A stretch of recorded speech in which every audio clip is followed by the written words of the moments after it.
Baik, selain objektivitas dari problem, sebenarnya masih banyak elemen-elemen yang lain yang bisa mendukung eh, masalah penelitian yang kita angkat itu menjadi hal yang cukup penting atau urgent.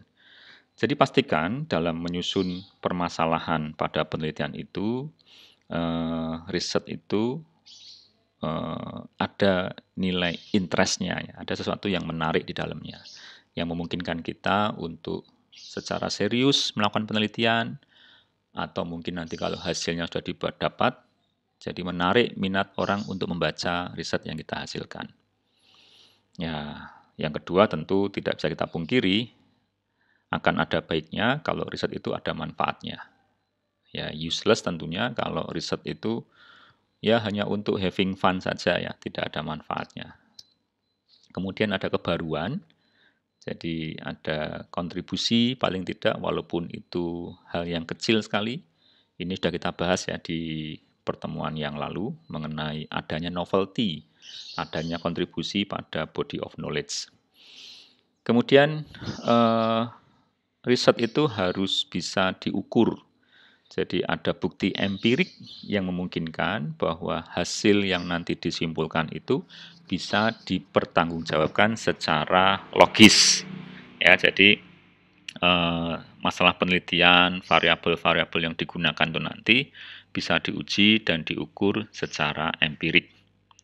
Eh, yang berikutnya doable. Ya, kemarin kita nyebutnya doable, bisa dilaksanakan. Jadi ada bidang ilmu yang menjadi landasan yang memungkinkan kita untuk melakukan eh, penelitian yang replicated ya, yang bisa kita ulangi lagi. Jadi kalau kita bisa mengerjakan riset itu, tentunya orang lain juga bisa mengerjakan riset tersebut. Hindari riset yang impossible. Kemudian esensinya, jadi problemnya itu memang problem yang cukup penting. Ada urgensi di mana riset itu harus dilakukan. Syukur-syukur kalau kita bisa memaparkan bahwa hal buruk apa yang akan menimpa apabila riset ini tidak dikerjakan. Nah, itu juga bisa meletakkan problem dalam koridor sebagai problem yang penting.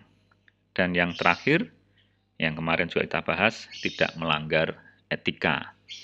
Jadi pastikan tidak melanggar privasi, kemudian ada persetujuan terkait dengan data yang digunakan, terkait mereka-mereka yang terlibat, kemudian jujur ya, tidak merubah data, dan hal-hal yang lain ya, prosedur-prosedur yang lain yang menghindari kita dari proses penelitian yang hasilnya menipu, yang tidak sesuai dengan fakta yang didapatkan.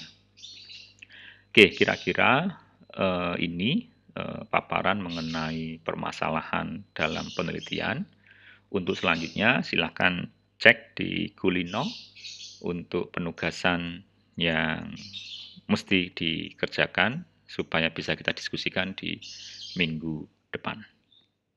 Terima kasih. Saya tutup. Assalamualaikum warahmatullahi wabarakatuh.